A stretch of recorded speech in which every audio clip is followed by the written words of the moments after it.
Hello and welcome to Partially Redacted, a podcast where we discuss privacy and security engineering and related topics. I'm your host, Sean Faulkner, and today I'm joined by Anjali Khatri, Principal Architect at Google, and Nitin Vashishtha, Cloud Solutions Architect at Google. And we'll be talking about security on Google Cloud and how to architect a secure CI/CD pipeline using Google Cloud's built-in services.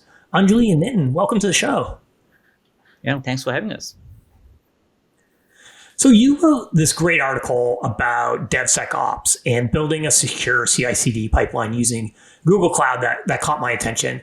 And we've had quite a few guests on the podcast so far talking about securing sensitive data and various tools and techniques for doing that. But I think it's also important to talk about securing things like the deployment of your actual source code. So I'm excited to get into this. We never met really until recently, and I used to work with your manager when I was at Google. So sometimes a surprisingly small world in tech. But before we sort of get too deep into the world of DevSecOps, I think a good place to start the conversation would be for each of you to introduce yourself. So Anjali, do you want to kick things off in terms of introductions? Absolutely, and thanks for having us, Sean. So as you mentioned, my name is Anjali. I've been here at Google for about a year and a half now, part of our pre-sales organization supporting customers within the retail vertical. And prior to joining Google, I worked, multiple years, again, in corporate industry, working across analytics, security, AI, and ML, and primarily focused on just working with different customers adopting AI, ML, data and analytics solutions. And I transitioned and went more in cloud and cloud security compliance, working for a startup based out of Northern Virginia, and I had a great tenure there and decided to come back to corporate. So I've been here at Google now, and it's been a great experience. And just one of the reasons why we decided to write this blog here is to truly give the community that is big adopters of Google Cloud Solutions a very built-in framework around how they can optimize their CI/CD pipelines. So thanks for having us and looking forward to our discussion. Fantastic. And Nitin, how about you? What was your sort of background, work history, and how you ended up at Google? Yeah, sure. Sean, my name is Nitin Vashishtha, and I'm a solutions architect at Google Cloud. So my background really is software development for around 10 years, ranging from startups to really large enterprises. And then in 2016, I moved up to cloud solutions architect role at Amazon Web Services for around 4 years. And then I joined Google Cloud for last 2.5 years now. So I have sort of witnessed this transition to public cloud for multiple large enterprises for the last 6 years or so. And I'm really fortunate and grateful to be part of this transformation for many large customers. So yeah, that's about me. And thanks again for having me. Yeah, so I think, probably all of us that have been in the industry and seen this, transformation that's really happened over the past decade or so, this sort of big shift from on-prem to cloud-based solutions. And of course, it's something that's still very prevalent in a lot of sort of legacy systems and legacy, companies that have been around for a long time are still making this transition. And this is something we touched on with Daniel Wong in episode 4 of this podcast as well. But how has the cloud sort of changed the way people need to think about architecting secure systems? Yeah, so I would say fundamental security principles really remain the same in the sense that you still need to think about the security of your network, the access control, encryption of your data at rest, and in transit, compliance level of your workloads, etc. What's different in cloud is the way you design and achieve security and compliance requirements for your workloads. So overall, I think it's easier to secure your workloads in cloud because of a couple of reasons. Number one, security services which are provided by the cloud providers are really intertwined with the rest of the cloud services, which makes it easier to apply those service controls on various parts of your workloads as well as on your infrastructure. Secondly, security is something which is always evolving, and there are new vulnerabilities every day. Bad actors are finding new ways to get into your network and system. So innovation happening in the cloud space directly benefits customers' workload as those customers can just start using those new features and services and keep their workloads more secure. Now, having said that, security in the cloud really is a shared responsibility. What it means is that the cloud providers are responsible for securing the part of the infrastructure which is managed by them, but then customers have to be responsible to secure their workloads on top of the cloud infrastructure. And same principle really applies to compliance as well, which is again a shared responsibility. Lastly, I would like to add the level of effort and responsibility assumed by the customers really depends upon what flavor of cloud service they are consuming. For example, if they are using just a compute service, which is infrastructure as a service or IaaS, then the customers own the responsibility to secure the operating system and everything running on top of it. Versus if we look at a SaaS service, which is software as a service, then all the infrastructure and runtime security is abstracted by the cloud provider, and customers really are responsible largely to the security of the data and the access control. So it really depends on what level of the cloud service you are consuming. Yeah, so it seems like, part of the advantage of moving, parts of or your infrastructure to essentially a cloud provider is you're sort of offloading some of the responsibility of security to the cloud provider, because a lot of those, security controls are sort of built in Exactly. from day one, and those best practices are there. But Exactly. and you also have the added benefit, I guess, of scalability, plus a ton of tools to essentially just build better products. However, although scaling servers is great for meeting customer demands, how does, I guess, the scale of the cloud potentially impact the challenges of security or privacy issues? For example, when I walk into a bar and I ask for a drink and they see my ID, I'll show them my driver's license, which has things like my home address on it, amongst other things. So in theory, that bartender could use that information maliciously, but the scale of that is relatively small. So that's essentially the on-prem world. So it feels, relatively safe. However, if I posted my driver's license on Twitter, which is probably not a good idea, that is now, the scale of potential incidents is much, much bigger. Does the scale of the cloud change sort of the impact of something like a security incident? Well, before I answer that, Sean, hopefully you masked your address and your personal information before you post it on Twitter. But if not, hopefully you're not getting some unwanted calls there. But to your question, from my experience, it doesn't matter how far along are you in your cloud journey, whether if you're very early or you're already mature.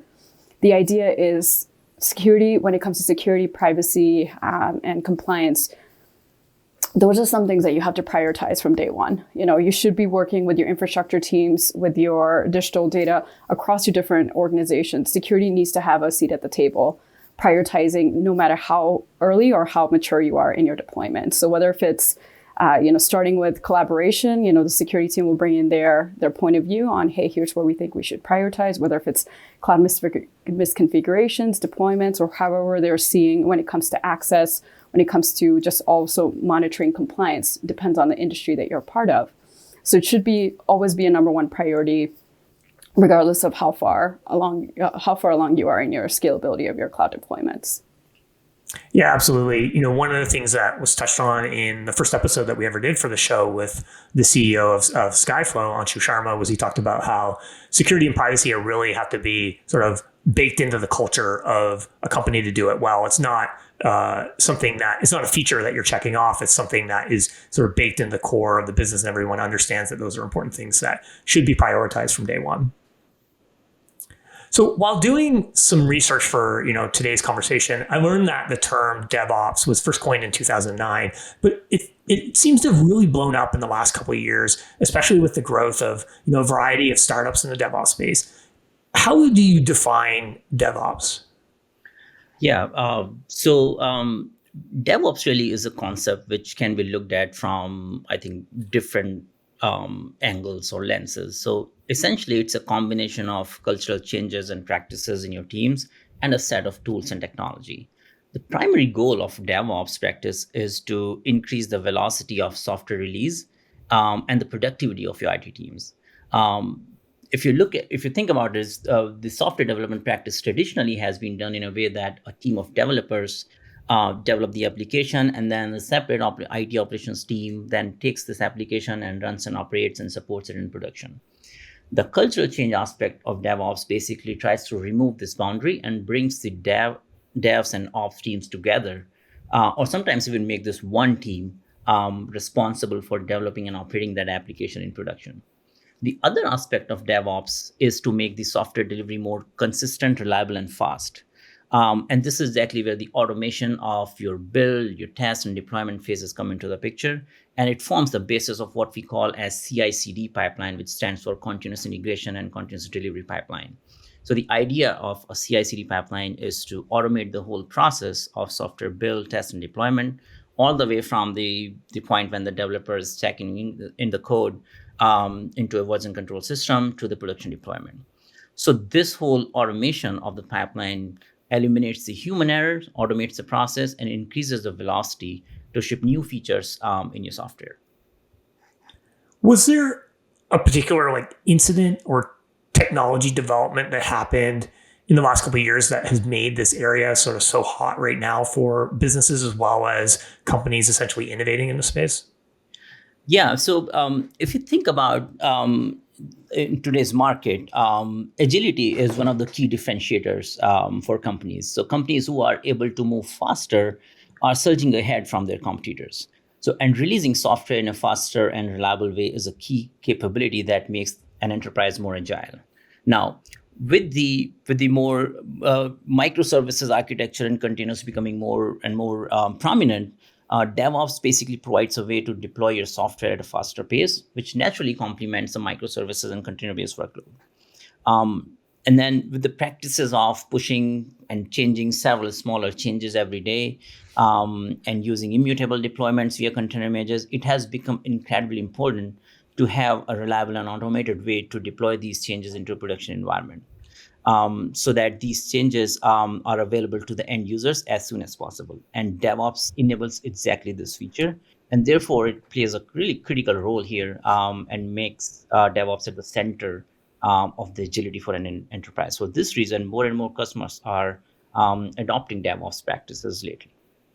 Yeah, I think that's a really, really good point that it's not necessarily something that's just restricted to DevOps. So there's so much that I think for a company to be successful depends on the agility and sort of the speed of the cycle of learning for a company. Like even the software development practice change from something like, waterfall method from, 20 years ago to more of an agile process is really about speeding up the learning cycles as well as introducing more agility to the software development process. It sounds like DevOps is essentially a way to do that when it comes to, deployments. If you can deploy more during the day continuously, you're really just speeding up the time with which your company can learn and understand what's going on.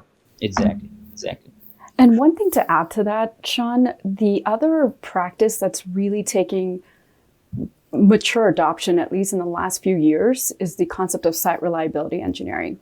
So that's an add-on and probably I would call a phase 2, where a lot of our customers and organizations are taking the different approach to applications that are containerized, that are microservices, to apply these kind of objectives to make sure that, hey, are they meeting specific SLAs to achieving, whether if it's performance-based or whether if it's traffic management-based. So SRE practice is another one that can really complement of why DevOps is getting to be more hot and just more adaptable across at least, I would say, 90% or more of engineering organizations.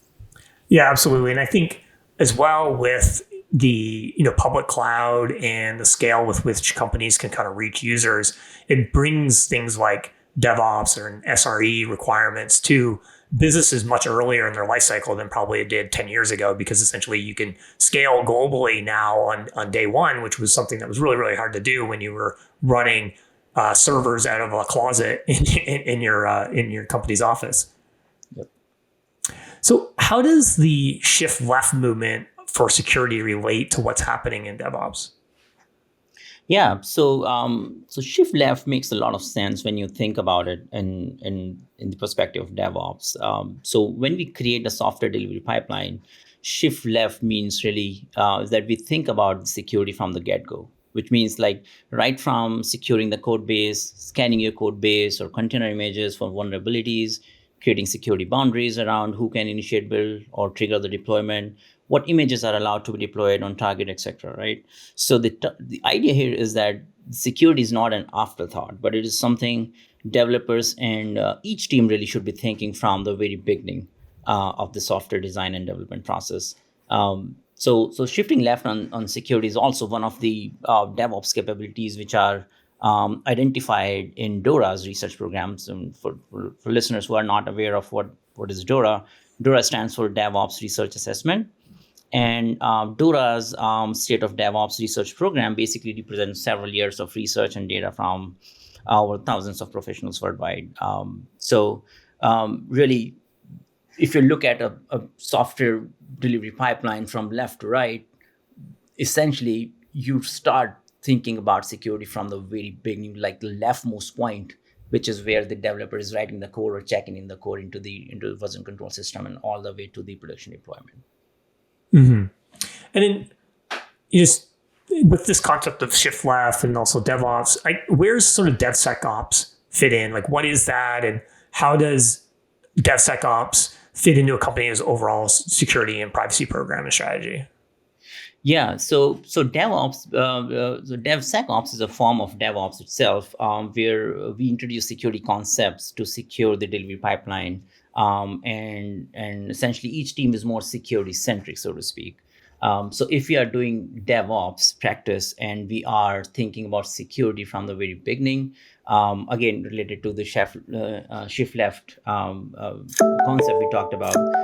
That concept is called DevSecOps. So in this model, security teams become really more tightly integrated with the development and operations throughout the application lifecycle.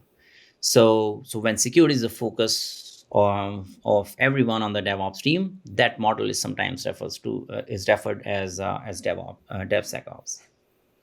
To answer your second question, how does DevSecOps fit into company's overall security and privacy program? So I think DevSecOps plays a really important role in a company's overall security program, because this practice ensures that the security is not something which teams are thinking about once the software is either about to be going live or has actually been deployed in production, and is something which is integrated into the pipeline from the get-go. So this ensures that the software releases are free from vulnerabilities. The source code is restricted to only the authenticated users, for example. Security test cases are being automated, and things like allowing only trusted code base or container images to be deployed on your production target. Those kind of things are taken care into the consideration. So all of this collectively enhances the security posture of an organization. Mm-hmm. And I guess, we talked a little bit about, CI/CD earlier and its role with respect to DevOps. What are some of the common mistakes people can make with regards to security, privacy, or compliance when it comes to setting up and running their own CI/CD pipeline? Yeah. So in reference to what we could call mistakes here, but I would like to rephrase that as something that you potentially could overlook, unfortunately. This is not something that our team members within a DevOps or engineering organization would, maliciously do something like this, but it's more of an overlook. So if you're thinking about your workloads that's running in the cloud, one of the biggest things that could happen is just, improper configurations of your cloud deployments. And because you're working with multiple applications and managing these kind of frameworks for different teams within software development, making sure that, hey, is your cloud configured properly? So there are tools out there, that could help make sure that can mitigate that risk. But it's just something to always be cognizant of. Make sure that, hey, if you're working with, specific images that you've been working with for quite some time, make sure that you have vulnerability scans enabled and make sure that they're trusted and there's not any known severities within those images that could potentially impact and be detrimental to your organization. And when it comes to, factoring in security and privacy and even compliance. So there are some ways where you can mitigate that by, working with very bare bones images such as distroless or anything that you've created internally in-house. Just, always make sure that you're running continuous vulnerability scanning, and also make sure that you have encryption enabled, especially when you're working with data residing in cloud. And great thing about a lot of our public cloud services today, that's automatically enabled by default, but just make sure you're cognizant and aware that that's in place. And this is similar to even like managing your secrets for your, whether if it's environment variables of your deployments that you're running, or whether if it's within the application code itself. So just to make sure you have a good handle on that. But ideally, a lot of these things that are as minor as it could be, it does tend to get overlooked. So that's where you can partner with vendors to provide you that level of visibility, just to ensure that, hey, your cloud configurations are properly configured and you can mitigate a lot of that risk by taking advantage of those specific solutions. Yeah, and thanks for sort of rephrasing the the term mistake. I think I agree. Like, no one's sort of doing these things from a malicious or malintent.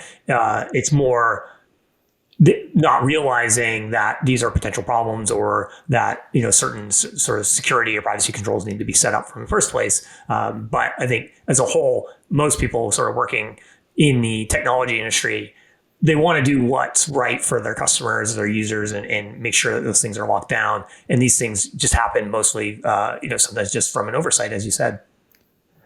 Yeah. And I would just like to add one more point here, Sean. Like previously, as we were talking about shifting left on security, I guess this is still one of the very common thing which is being overlooked, like not involving security and InfoSec teams early in the software design lifecycle. And essentially what happens is that it may create some security concerns which are much more expensive to address later on in the lifecycle. So that is very common. And second is normally developers are not well aware of the common security risk. And this causes leaving the software potentially open for vulnerabilities and releasing unsecured code. So those are another couple of observations from my experience. Mm-hmm. And are there tools available for sort of automatically catching some of these misconfigurations? Within the Google Cloud space, we do. What we call is Security Command Center that can really help kind of capture some of those improper misconfigurations that you might have overlooked. So we're Google, representing Google here. So, that specific solution is ideal if your primary cloud is Google Cloud. But there are other vendors out there today that can definitely do that from a multi-cloud deployment as well. It just depends on what kind of a public cloud deployment that you have. And depends on where a lot of your workloads are running. So it just depends on how you're configured today. Mm-hmm. Yeah, and I guess if you're listening and you're in this world, it's probably something that makes sense to incorporate into your sort of deployment model, is using one of these types of tools that's either cloud agnostic, or maybe it's based on whoever your primary cloud is, whether that's Google Cloud or something else, to bring into your system to kind of catch these oversights that can happen. Right. So, and another tool, just related to your question, Sean, is container analysis on Google Cloud. So that's a Google Cloud service which essentially provides a vulnerability scanning and storage of the metadata for containers. So basically, the scanning service performs vulnerability scans on images in artifact registry or container registry, and then stores the resulting metadata and available for consumption through APIs and such. So that is one of the service which is very much integrated into rest of the CI/CD and security services in Google Cloud, which customers can take advantage of. Yeah, and I think this kind of goes back to one of the points you made at the very beginning, Nitin, around the advantages that the cloud actually provides from like a security perspective, because a lot of these tools are available there. As these aren't things that you have to build. You can essentially plug these things in and be able to catch these potential issues immediately without investing a bunch of sort of time and resources to building this stuff yourself. Exactly. So I want to talk a little bit more about some of the built-in products and features that are available in Google Cloud. So Cloud Build is a serverless CI/CD platform available on Google Cloud. So why do I need something beyond this particular tool to automate something like my CI/CD pipeline? So that's a great question. So one of our services within Google Cloud that was GA'd earlier this year, which is called Cloud Deploy. And with the availability of this specific feature, this kind of completes the two primary services that will give you at a high level the CI/CD component of DevSecOps on Google Cloud. So Cloud Build, think of it as your, and Nitin, please feel free to chime in here too, is the runtime environment that will really deploy your services across your different environments, whether if you're running it on GKE or any other platform-specific services within Google Cloud. The great thing about Cloud Deploy is it will deploy your services to those specific environments, whether if it's a test, staging, or a production deployment, and give you the capability of enable a continuous deployment across these multiple different environments in a single pipeline, and allow for rollbacks. Let's say, for instance, if you have a failed deployment in staging environment, that pipeline will not progress to the next deployment, mainly because of the fact that it failed in this current state within this current environment of your, let's say in this scenario of the blog is within Kubernetes, within a Google Cloud's Kubernetes engine. So the great thing about both of these services, it's a good marriage between the two to allow your applications to be deployed from the inception of creating your application, storing it in Artifact Registry, which is your ideal repository for storing your images, and then using Cloud Build to deploy them in the different environments, again, whether if it's non-prod staging and eventually into production, using Cloud Deploy to enable and create that specific pipeline. So that's where these two services work very well in hand. And as of right now, there is a very scoped availability around which services you can deploy your applications on. Google's Kubernetes engine is the preferred method as of right now, but I know our development teams are working on expanding it to different GCP-specific services, and depends on where your applications are running. So that's where it's a good marriage between the two. Yeah. And one thing which I really like about Cloud Build is that this service is very flexible in what it can do. So basically, you can pretty much achieve anything what you can achieve from a command line, and you basically put those commands together in a YAML file, and Cloud Build basically just executes those commands on an ephemeral environment behind the scene in that predefined order. So what this means is that you are very flexible in terms of what other tools you want to integrate Cloud Build with, such as Anjali mentioned, Cloud Deploy. So at the end of your build process, you can basically execute Cloud Deploy commands in this Cloud Build YAML file and create the full CI/CD pipeline. Or if you have any other tool which you would like to use for deployment, you can integrate those commands as well. So it's very, very flexible and provides you opportunity to really mix and match either all the cloud native services or any other existing tool if you would like to use. Hey there, Sean here. I hope you're enjoying this episode of Partially Redacted. If so, please subscribe so you can always check out the latest episode and help others find the show by leaving a rating and review. Final thing before I get you back to the interview. If you're interested in privacy and security, have a challenge or issue you want to discuss, or want to share your expertise, please join the Partially Redacted community at skyflow.com/community. All right, now back to the show. So you mentioned a couple different tools there, like Cloud Build, working with Cloud Deploy, Artifact Registry. Are there other tools and components that I should be using on Google Cloud to make sure that my CI/CD system is not only able to support my team's sort of day-to-day development, but is actually secure? Yeah, so a couple of services which are security centric and really integrate very well with your CI/CD pipeline on Google Cloud. One of them is, as I mentioned previously, is the capability to do the automatic vulnerability scanning of your container images using container analysis service. So when you store your container images in Artifact Registry, Artifact Registry automatically can kick off a scan of your container image using the container analysis service. So that's one thing which customers should definitely take advantage of. Second is a service called binary authorization. You can use this binary authorization service to basically restrict which images are allowed to be deployed on your target environment, such as a GKE cluster. And then finally, you can make use of other services like Secret Manager to securely access variables or data throughout your pipeline. So those are very common services which are used to make your CI/CD pipeline more secure. And there are some more which we have recently announced during Google Cloud Next as of last week. And those services are in preview as of now, but those services can also be integrated into your CI/CD pipeline to make it even more secure. And can you walk me through sort of what, as a user or a developer, the process would be to kind of set up something like this in Google Cloud? Yeah, so let's say we'll go by assumptions here, and this is kind of like the narrative of how Nitin and I really wrote this blog using Google Cloud's native services. So let's say you have, your application, the source code is stored in GitHub, which is a primary, publicly available that many of our end users can take advantage of.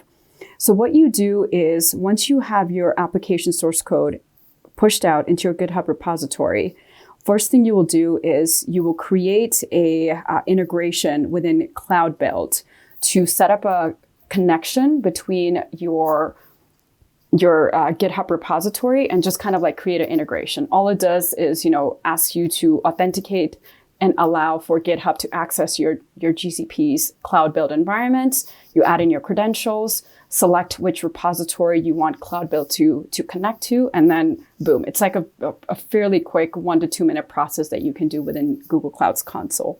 Once that integration is in place, then the next thing you'll do is what you call creating a trigger within Cloud Build. And what that means is anytime you push new code or make any changes to your GCP's to your GitHub repository that you have integrated with Cloud Build, what it will do is it will kick off a Cloud Build process.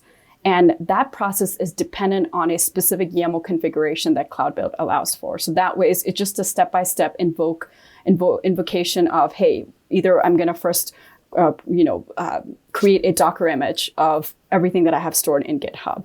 And then the next thing it will do is scan that image and check for any vulnerabilities. And this is the step-by-step that we've highlighted in our blog here, that as Nitin mentioned, using the container analysis of Artifact Registry, it will automatically scan those images for you. And based on the outcome of what's the severity of those criticals, or whether if it's high severities, depending on what's the severity level of your container analysis for that specific image, either it will fail the deployment or it will give you a success that's saying that, hey, this image is clean, it is good to go, and you can proceed to the next step. And all of these steps are highlighted in our sample YAML configuration file that we shared within our GitHub repository, so you can kind of follow through the process.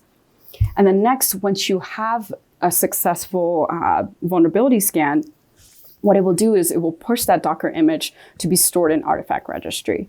And once that's stored and set and managed by Artifact Registry, what it will do is it will apply a binary authorization attestation. And what that means is you're only allowing a certain GKE cluster that you authorize. And that image can only get deployed to those specific clusters. And this is the powerful feature of what binary authorization allows you to do. It really secures the deployment and limits deploying those images to very specific clusters of your choice. And all of that's done is by updating and applying the binary authorization policy against the attestation that you've created. And then finally, the last step is by kicking off a Cloud Build pipeline, what it will do is that specific container image that you have stored in Artifact Registry, now it will deploy that image across your different GKE environments, whether if it's staging, non-production, or all the way to production. And it will roll that image out across those different environments. And then when you finally get to the production deployments, you have the option within Cloud Deploy that it will say that, hey, do you want to approve this deployment to production? Because ideally, that's a practice you should have in place. You should always approve any kind of production deployments just to ensure, hey, it's the right image, it's the right application. And usually there's a dedicated SRE or a DevOps team that will only allow specific production deployments. So at a high level, that's kind of like the CI/CD pipeline of how we've used these different GCP services. And this entire process is automated today, that you can go from the inception of creating your source code and your application all the way to the entire lifecycle of deploying it from the different stages in your Kubernetes environment, from staging all the way to production. Excellent. Thanks you for taking me through that. And then you mentioned the deployment clustering. So with that, is that something that I could use to control like a progressive rollout where I roll out to, maybe, 5% of my cloud resources and then, 10% and 20% and so on? Yeah, so that is a capability which is coming up in Cloud Deploy. So Cloud Deploy is a relatively very new service. I think it just went GA a few months back. So, but we are aggressively adding more and more capabilities, including this controlled rollout into your target environments. Mhm. And then how does the combination of tools that you're mentioning through this play with configuring cloud resources directly within Google Cloud Console? So from a security perspective, is it better to manage this through an automated system like infrastructure as code deployment model, or is manual UI-based configuration okay? So my suggestion is definitely start with manual, just because since this is a brand new deployment, you're setting it up, you want to make sure that you're testing out that pipeline and making sure it gives you the right results that you're expecting once this application is deployed in a designated end state.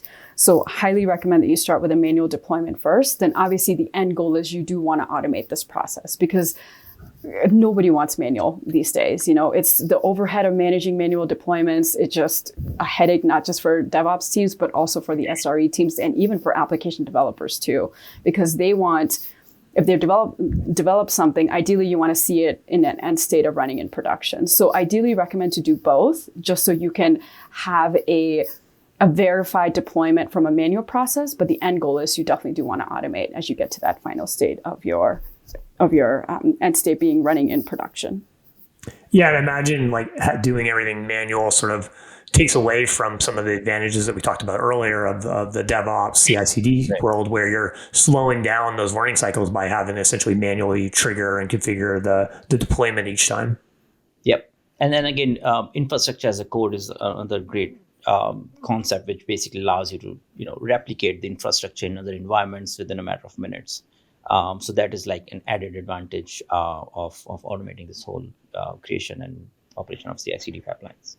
Yes, and it helps combat the issues of but it ran on my machine type of problems too.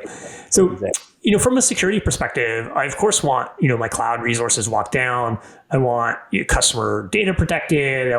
But what about protecting my source code? Are there cloud products that help me lock down source code? Yeah, so within Google Cloud specifically, we have a GitHub version similar within Google Cloud called Cloud Repositories, which will really secure not just your entire source code, but also the environment variables using Secrets Manager. So you do have built-in services within your public cloud deployment that can help you achieve that security and making sure that not just from a securing of the code itself, but also, giving limited access or very, privileged access to who needs access to that environment using, identity access management within the public cloud itself. So yes, within the public cloud space today, whether if it's Google or any other public cloud that you might be using, definitely take advantage of those built-in services that can help you give you that security and limit access to the right resources or to the right designated teams. And you can always, even go higher up, make sure that you have designated within the GCP role, designated projects for designated teams that, hey, you're only working within this realm of your world. You don't have access to, the other X number of services, mainly because you don't need it. So that kind of de-alienation happens kind of in the beginning, and working with your organization admins within the Google Cloud world to make sure that not only are they aware and they have the best practices to allow the different teams, their specific access to those specific services that they need. But managing and securing your code, source repository, and using Secrets Manager is definitely a good starting point. And, if you're looking for mature solutions where you're looking for advanced and different capabilities, working with third-party solutions is always another option. But within the public cloud world, you do have that option today. Yeah. And just to add on top of it, Sean, as I was mentioning earlier, we recently launched a couple of new security services which fit into the description of this question as well. One of them is called Cloud Workstation. Now that service is in preview as we speak, but Cloud Workstation is basically a new service which we launched, and it's a really excellent way to make your source code more secure as you write the code. So it's a fully managed development environment which is built to meet the needs of security sensitive enterprises. And if you think about it, this service really extend the security posture of your IDEs with like a centrally managed and security mechanism based on the industry best practices. So basically, mitigates the exfiltration by preventing the storage of the source code locally as well, because this is a browser-based or web-based IDE. So that would be one service which will help making source code further secure. And related to that is a concept called assured open source software service. This is also in preview. The assured OSS service basically lets you access and incorporate open source packages that have been verified and tested by Google.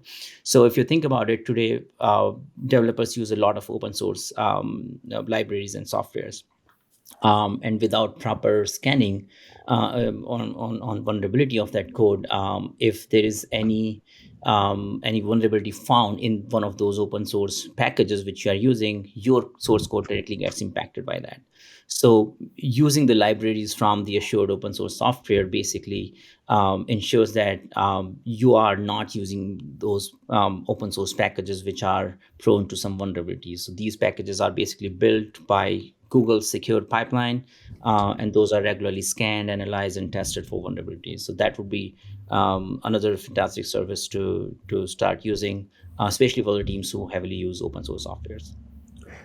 Yeah, I'll definitely have to include links to those in the show notes. I really, with Cloud Workstation, I like the trend that's starting to happen in the industry of starting to move essentially development to web-based IDEs and also remove source code from essentially being stored on people's laptops. Right. Because that is a potentially huge vulnerability. If someone essentially steals a laptop, they potentially have access to your source code. And the open source scanning, that's something I've also seen sort of some third party services that provide that. It's great that Google sort of incorporating that directly into the services that it provides in the public cloud. Sort of shifting things to look towards the future. What are some of your thoughts on the future of cloud security? And are there, technologies in this space that you're particularly excited about? Yeah. Anjali, you want to go first, or I can go first on this? I guess we both have some thoughts on this. Yeah, why don't you go ahead, Nitin? Sure. So on couple of thoughts on the future of cloud security. I think the adoption of cloud native security services is going to increase. If you think about the current trend of the cloud migration, customers are really migrating all possible sort of workloads to cloud. And due to the scale and elastic nature of cloud, a lot of traditional security tools and products do not really work well with the elastic nature of cloud workloads.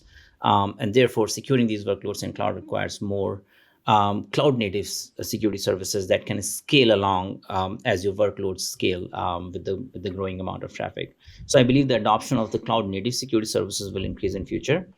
Another reason I think this will be true is that then the cloud customers will truly be able to realize the cloud cost model for their security related services as well, rather than paying a fixed price or license fee for the security services, right? For example, things like web application firewall or web service, right? You pay for the number of rules you have created for scanning, and you can literally dynamically create those rules if you are seeing surge in traffic and then scale it down. So you effectively pay only for that amount of time when you had more traffic coming in. So that's just one example. Secondly, I think the trend of shifting left in general and in CI/CD pipeline, which is essentially the topic of this podcast, this will also continue to increase as the principle of security is everyone's responsibility. So that principle becomes even more important and relevant in cloud, particularly if you think in terms of CI/CD pipeline security with increased use of open source software, vulnerability scanning of your code will become more and more important. So I think those will be some of the trends as far as the future of cloud security is concerned, according to me. About the technologies which I'm particularly excited about, to be honest, the whole security space is pretty exciting. It's evolving at a rapid pace, and a lot of them are my favorite. But just to pick a couple of them, I think Google Cloud's Security Command Center is an incredibly useful service for security and compliance teams for organizations. Essentially, the service provides a centralized view of the overall security posture of your organization. What it means for customers is that they can quickly and easily identify any vulnerability, threats, misconfigurations across their workloads, so that customers can quickly mitigate and remediate those security risks.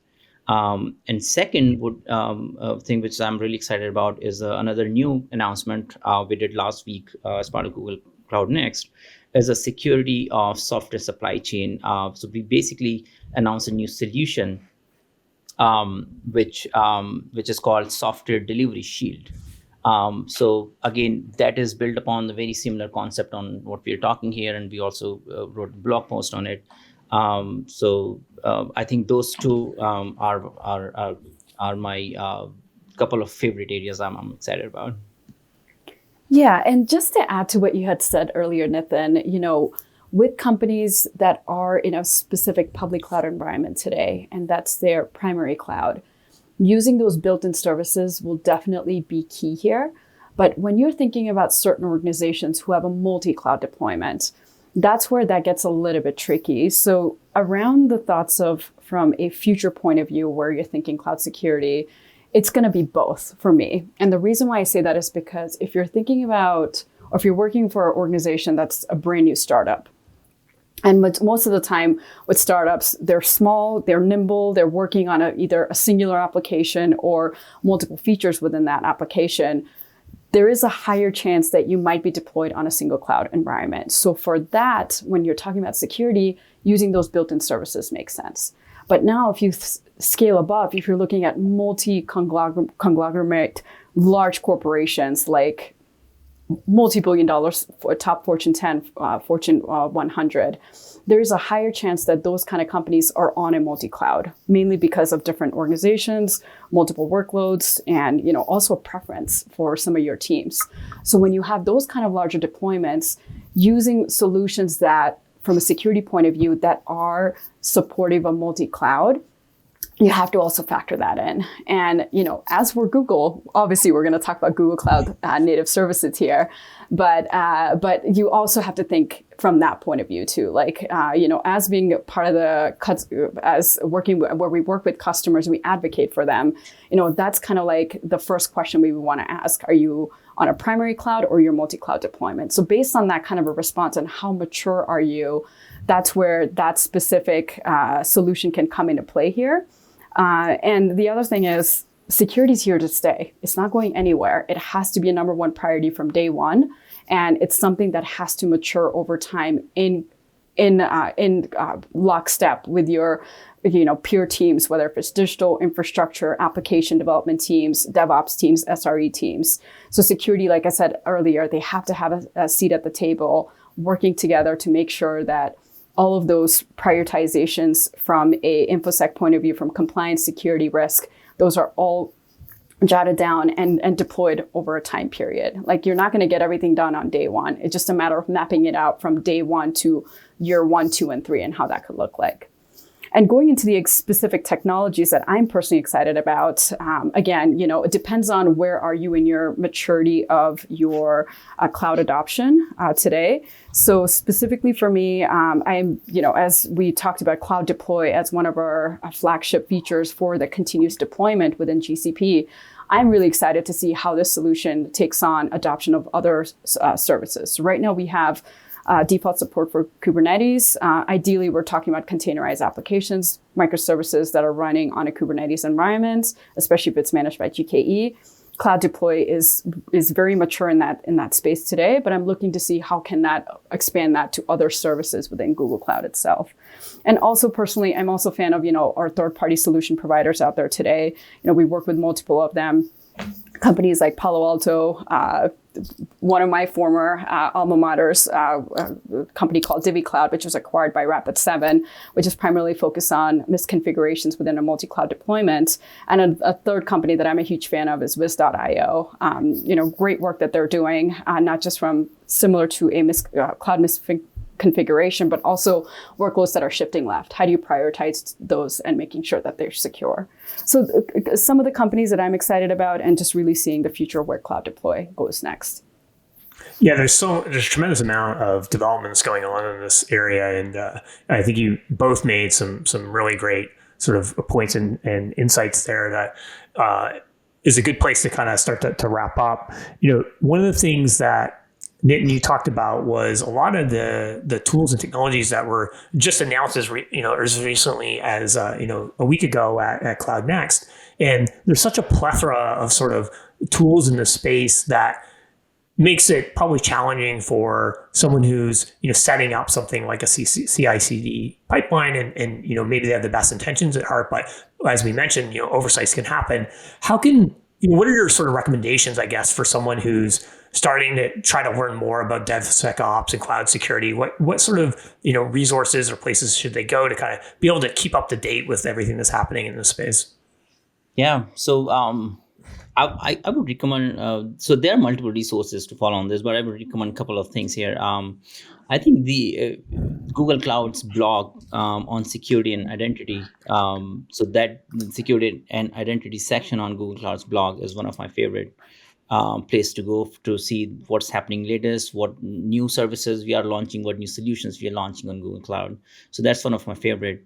Second is Google Cloud Architecture Center is also a great resource. And again, you can filter the architecture and design on different topics, including security and compliance.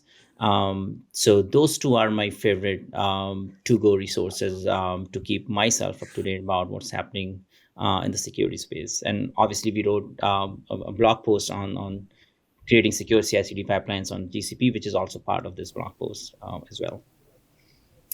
The other place that I would recommend, since we just wrapped up our Google Next conference, is definitely reach out and look at the replays of some of the sessions across the different security sessions that we've done. So that's also a good overview to get a high level debrief on what some of our existing customers are doing and what some of the services that Nitin mentioned earlier around workstation that are in preview today. And also you can get at least for now a high level overview of what they are.